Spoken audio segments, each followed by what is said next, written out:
इस रिपोर्ट के जरिए देखा कि किस तरीके से ये पूरा खेल चल रहा है और किस तरीके से आपकी जिंदगी को खतरे में डालने का यहाँ पर काम हो रहा है। और चंद पैसों के लिए ये जो दलाल हैं ये कुछ भी कर गुजरने को तैयार हैं। ना उन्हें किसी का खौफ है, ना डर है और ना ही किसी तरह का परहेज वो बरतने को तैयार है। आशुतोष हमारे सहयोगी इस वक्त हमारे साथ जुड़ रहे हैं, उनका रुख करेंगे। आशुतोष, बहुत ही संवेदनशील ये पूरा मामला है और ये पहली दफा नहीं है जब इस पर सवाल खड़े हुए, इस तरह के खुलासे हुए। मैं सिलसिलेवार तरीके से आपसे समझना चाहूंगा, कुछ बेसिक चीजें हैं जो हर किसी के दिमाग में होंगे कि अगर ऐसा खेल हो रहा है तो पकड़े क्यों नहीं जा रहे थे, और अगर पकड़े नहीं जा रहे थे, ब्लड की पहचान सही से नहीं हो पा रही थी, तो कहीं ना कहीं इसमें सिर्फ दलाल नहीं है बल्कि उनके पीछे खड़े कुछ ऐसे सफेद पोश भी हैं जो इस पूरे मामले पर पर्दा डाल रहे थे और उनके संरक्षण में ही सब कुछ जो है फल फूल रहा था। आप देखिए, अपना ये पूरा का पूरा जो मुद्दा है ये नर सेवा से जुड़ा हुआ है और मानवता के जो ये लोग हैं ये पूरी तरीके से कलंक हैं जिन लोगों ने खून की सौदागरी की है। जहां तक इस पूरे घटनाक्रम की बात करें जिसके तार सीधे तौर से लखनऊ तक जुड़ गए हैं, यूपी तक जुड़ गए हैं, उसको समझने की अगर हम कोशिश करते हैं तो बहुत साधारण सा इसका एक तरीका है कि जब भी आप किसी ब्लड बैंक में जाते हैं तो उसके बहुत सारे नॉर्म्स होते हैं, बहुत सारे उसके प्रोटोकॉल्स होते हैं। आपको अगर रक्तदान करना है उसके कुछ प्रोटोकॉल्स होते हैं, अगर आपको खून देना है अपने किसी मरीज के लिए तो उसके बहुत सारे मापदंड हैं जो कि भारत सरकार द्वारा तय किए गए हैं, राज्य सरकार द्वारा तय किए गए, खुद स्वास्थ्य महकमे द्वारा तय किए गए हैं। लेकिन आप किसी ब्लड बैंक के पास जाते हैं या तो आप वहां से आरडीपी मांगते हैं या खासतौर पे एसडीपी की मैं बात करूं, इसका प्रोसीजर बहुत लंबा होता है। और ज्यादातर आप देखेंगे आप मौसमी बीमारियों का सीजन पूरे राजस्थान के अंदर शुरू हो जाएगा, पूरे देश भर में शुरू हो जाएगा बरसातों के दौरान या बरसातों की ठीक बाद में। जब डेंगू का असर देखने को मिलेगा तो सबसे ज्यादा जरूरत पड़ेगी एसडीपी की, क्योंकि डेंगू के अंदर देखा जाता है कि खून का पूरी तरीके से पानी होने लग जाता है, खून की मात्रा कम होने लगती है, वीकनेस आने लगती है, एसडीपी की बहुत ज्यादा जरूरत पड़ती है। तो एसडीपी के प्रोसेस की अगर हम बात करते हैं तो तकरीबन 2 या 2.5 घंटे का एक पूरा एक प्रोसीजर होता है। इसके अंदर आपको एक लाइव डोनर भी चाहिए होता है। लेकिन बहुत सारी ऐसी ब्लड बैंक्स हैं जहां पे बहुत ज्यादा चेकिंग की जरूरत है, जो आपको कहेंगे कि आपको डोनर लाने की जरूरत नहीं है, आप 1 घंटे बाद आइएगा और आपको आपका जो एसडीपी है वो उसका बैग मिल जाएगा।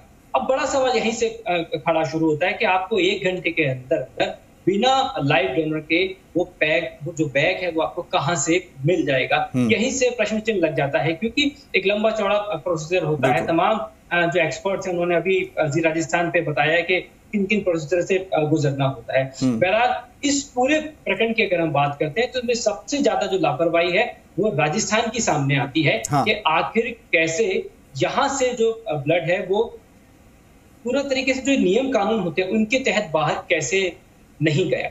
अभी थोड़ी देर पहले हमने एक बाइट सुनी जिसमें जो ड्रग कंट्रोलर है वो स्पष्ट कह रहे थे कि इसके अंदर 8 टीमें बनाई गई और उनका अनियमितताएं पाई गई हैं, चेकिंग करवा रहे हैं, नाकों के जो नियम है उनका हवाला दिया जा रहा है। लेकिन इतना ही काफी नहीं है, ये एक तरीके से जिम्मेदारी से पीछे हटने वाली। बिल्कुल आशुतोष एक बात समझाइए मुझे।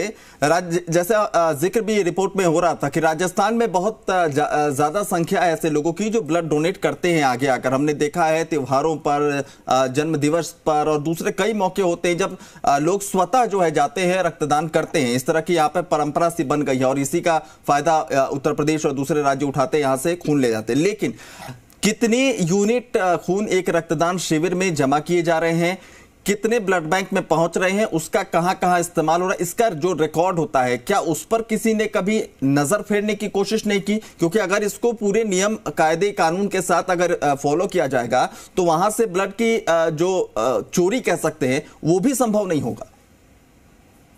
देखिए, जो कैंप्स लगाए जाते हैं उसमें स्वेच्छा के साथ में जब कोई रक्तदान करने जाता है वो अपनी स्वेच्छा के साथ में जाता है।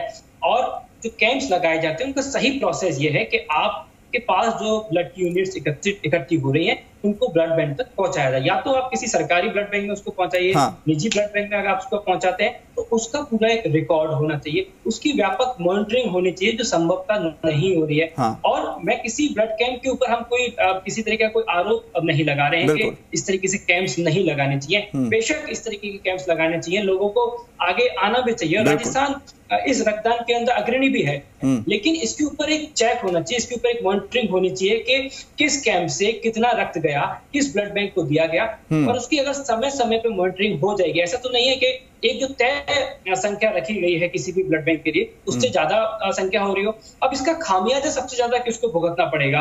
आप जी रक्त के जो सौदागर हैं वो एक ब्लड के बैग से दूसरा ब्लड का जो बैग है वो तो तैयार कर देंगे मिलावट करके, लेकिन जब वो रक्त किसी जरूरतमंद को लगेगा तो उसके कहीं ना कहीं ट्रांसमिट डिजीज हो सकती हैं, संक्रामक बीमारियों से उसको उसके साथ में दिक्कतें हो सकती हैं, हेपेटाइटिस जैसी जो दिक्कतें हैं वो उसको हो सकती हैं, क्योंकि जब कोई प्रोसेस के साथ में जब कोई ब्लड देने के लिए जाता है उसके बहुत सारे ऐसे मापदंड तय किए गए हैं। तकरीबन 5 तरीके के जो उसके टेस्ट होने होते हैं, जो रक्तदाता है उसके टेस्ट होते हैं, वही उसको पता चल जाता है कि उसकी कौन कौन सी बीमारियां हैं। लेकिन दान का रक्त जब आगे जाता है और जब किसी के फाइनली उसको लगाया जाएगा, किसी के करना होगा जरूरतमंद के, तो वहां पे वो फैक्ट्स वो चेक इनको नहीं किया जा सकता।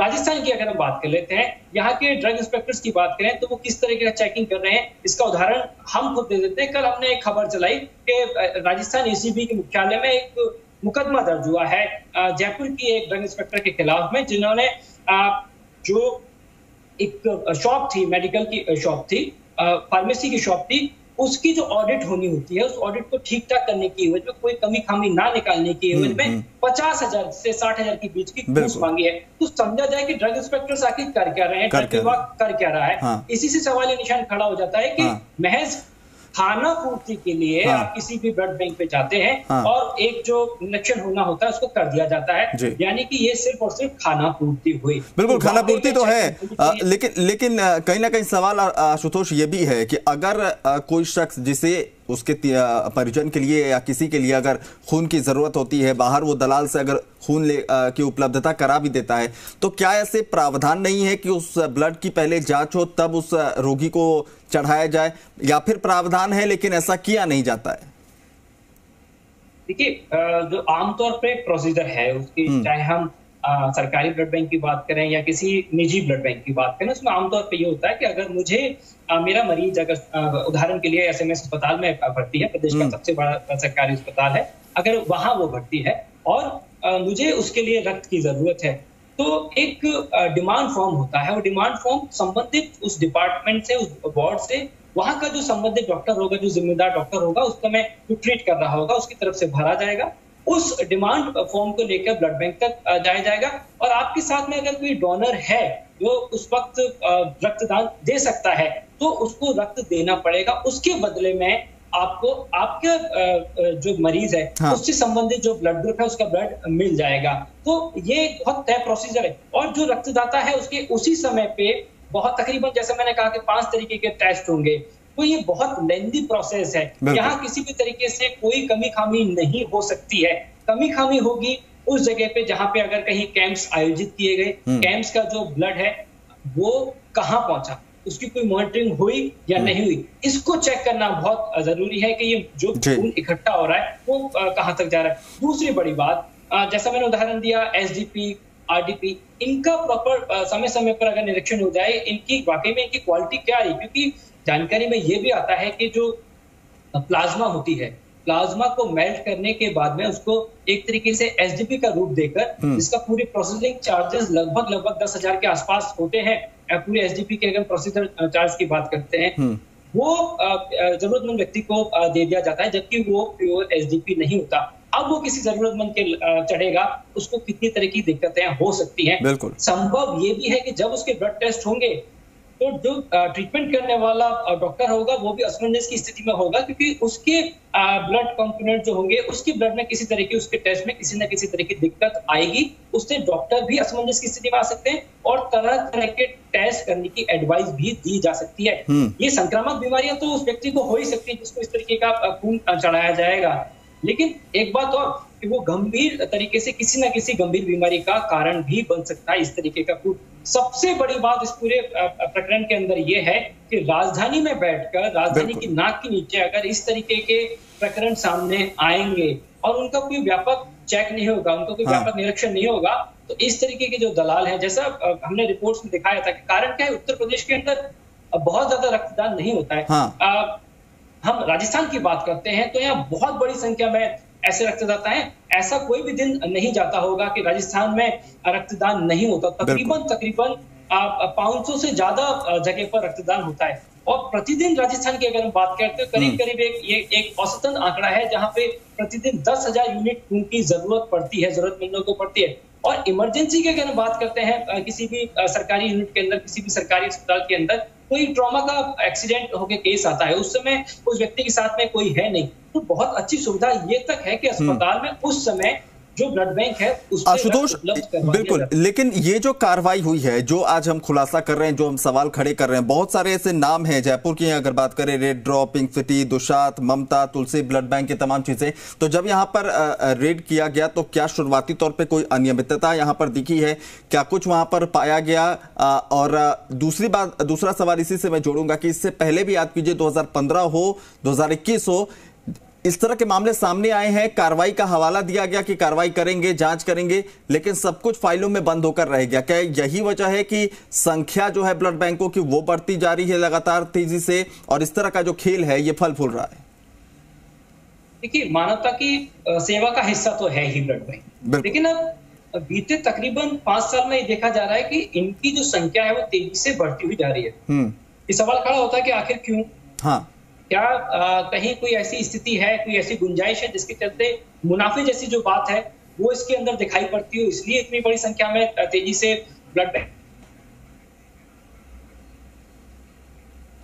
चलिए आशुतोष, आपको रोकेंगे। अजय फाटक जी हमारे साथ हैं, राजस्थान ड्रग कंट्रोलर हैं, एक बार उनका भी रोक कर लेते हैं। अजय जी, स्वागत है आपका जी राजस्थान में। जो इस वक्त खबर हम दिखा रहे हैं, क्या वाकई इसको देखने के बाद आपको भी हैरानी होती है, या आपको लगता है कि ये जो तमाम खुलासे हुए ये बहुत पहले हो जाना चाहिए था, और ये सारा जो खेल है इसमें बहुत सारे ऐसे चेहरे हैं जो बेनकाब हो सकते हैं?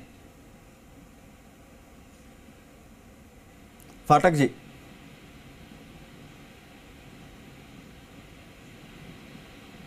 आप हमें सुन पा रहे हैं? अजय जी, चलिए शायद उन तक आवाज नहीं पहुंच रही है, दोबारा जुड़ने की उनसे कोशिश करेंगे। लेकिन सवाल यही है कि जिस तरीके से जो ये पूरा खेल हो रहा है, और आशुतोष जो आप अपनी बात कर रहे थे, अधूरी रह गई आपकी बात, कि कहीं ना कहीं सवाल खड़ा होता है। मानवता का काम जरूर है, और यही वजह है कि राजस्थान में लोग बढ़ चढ़ कर रक्तदान करते भी हैं, ताकि कहीं भी किसी भी जरूरतमंद को खून की कमी कम से कम ना हो। और इसी मानवता का फायदा ये दलाल उठा रहे हैं, और यही वजह है कि राजस्थान ही नहीं, उत्तर प्रदेश तरीके दूसरे राज्यों की नजर भी टिक जाती है आकर राजस्थान पर। इस पूरे प्रकरण के अंदर जो सबसे बड़ी बात और अब सबसे बड़ी जो जिम्मेदारी है, उत्तर प्रदेश के एसटीएफ ने अपना काम कर दिया। अब जो सबसे बड़ी जिम्मेदारी है वो राजस्थान के जो ड्रग कंट्रोलर हैं अजय फाटक, उनके ऊपर है। त्वरित कार्रवाई करते हुए त्वरित उन्होंने 8 टीमें बनाई, ब्लड बैंक्स के जो संबंधित ब्लड बैंक हैं जिनके नाम सामने आए वहां उन्होंने भेजा। कुछ अनियमितताएं सामने भी आई हैं, लेकिन अब सबसे ज्यादा काम ये है कि ये तो सिर्फ 8 नाम है। हाँ, पूरे राजस्थान में ऐसी ब्लड बैंक्स को सर्च करना होगा, ऐसे लोगों की सूची बनानी होगी, और ऐसे संदिग्ध लोगों की सूची बनाकर ऐसे लोगों को बेनकाब करना होगा जो कि समाज के दुश्मन हैं, जो मानवता के दुश्मन हैं। क्योंकि यहाँ से जिम्मेदारी राजस्थान की शुरू हो रही है कि आखिर वो पीछे कहाँ रह रहे हैं, राजस्थान पीछे क्यों रह रहा है, जब सबसे ज्यादा ब्लड यहाँ पे इतनी बड़ी संख्या में रक्तदान हो रहा है। बढ़ चढ़कर रक्तदान। ठीक है आशुतोष, आपको फिर से रोकना चाहूंगा। अजय फाटक जी हमारे साथ फिर से जुड़ गए हैं फोन लाइन पर, एक बार उनका रुक लेते हैं। राजस्थान ड्रग कंट्रोलर हैं अजय जी, स्वागत है आपका जी राजस्थान में। सुन पा रहे हैं आप हमें? हाँ, नमस्कार सर जी। अजय जी, ये आज जो खुलासा अजीर राजस्थान के जरिए हम कर रहे हैं, जो सवाल खड़े हो रहे हैं, और यकीन मानिए कि तमाम जो लाखों लोग इस वक्त देख रहे होंगे उनकी सांसें अटक गई होंगी, क्योंकि उन्होंने भी कई बार इस तरह से ब्लड चढ़वाया होगा खुद को या अपने परिजनों को। ये जो पूरा खेल है, आप पहली नजर में इसको कैसे देखते हैं? ऐसा है कि जो ब्लड है उसको ड्रग के अंदर डिफाइन किया हुआ है, ठीक है, और ड्रग डिफाइन होने के कारण इसके जो ब्लड सेंटर्स हैं उनके लाइसेंसिंग का दायित्व हमारा ड्रग कंट्रोल ऑर्गेनाइजेशन का है जी, जो कि लाइसेंस ग्रांट करता है। लेकिन इसके अंदर नाको की गाइडलाइंस आई हुई हैं, जिसके अंदर इंटर स्टेट और with in state blood bank से ब्लड बैंक के अंदर अपना ब्लड ट्रांसफर करने का परमिशन दे रखा है उन्होंने। उस नाको की गाइडलाइंस के तहत जो एक ब्लड सेंटर से दूसरे ब्लड सेंटर के अंदर अभी जो ट्रांसफर हुआ है और यूपी के अंदर जो मामला पकड़ा गया है, और उसके तहत हम लोगों ने राजस्थान में भी करीब 9 जो ब्लड सेंटर्स हैं उनके अभी तक कार्रवाइयां कराई है। बिल्कुल अजय जी, कार्रवाइयां हुई है। मैं आपसे एक बेसिक सवाल जानना चाहता हूं। ब्लड कैंप्स जब लगाए जाते हैं तो अलग अलग जगहों पर अलग अलग यूनिट्स जो है जमा होते हैं, वो ब्लड बैंक पहुंचाए जाते हैं, फिर वहां से एक प्रोसेस के जरिए जहां पर जरूरत होती है वो जो आपने बताया नैको का जो गाइडलाइन है उसको फॉलो करते ही सब कुछ किया जाता है। इसका क्या कोई प्रॉपर रिकॉर्ड होता है? क्या इसकी मॉनिटरिंग वक्त वक्त पर की जाती है कि कहां पर कितना ब्लड कितने यूनिट पहुंच रहे हैं, कहां कितने एकत्रित हो रहे हैं, और कहीं से कहीं ले जाने के लिए उसका पूरा हिसाब किताब ये होता है कुछ? राज्य सरकार के द्वारा इस संबंध में गाइडलाइन जारी हो रखी है कि ब्लड कैंप जब भी ऑर्गेनाइज होंगे उस समय हमारे विभाग के अधिकारी वहां पे मौका मुआयना करते हैं और कैंप्स के टाइम पे भी उपस्थित रह के ब्लड का जानकारी एकत्रित करते हैं कि वास्तव में ब्लड जो कैंप ऑर्गेनाइज हो रहे हैं वो सही तरीके से हो रहे हैं या नहीं हो रहे। हाँ। इसके बाद जो ब्लड कितना कलेक्शन हुआ और इसकी सारी इंफॉर्मेशन इनको RSBTC और नाको को देनी होती है कि कितना उनके द्वारा कैंप्स के अंदर ब्लड कलेक्शन हुआ और कितना उन्होंने ये किया, इसकी जानकारी RSBTC और नाको को ये इंटीमेट करते हैं। उनका ऑनलाइन पोर्टल है। चलिए, मैं आपकी माने तो तमाम चीजें गाइडलाइंस को फॉलो करते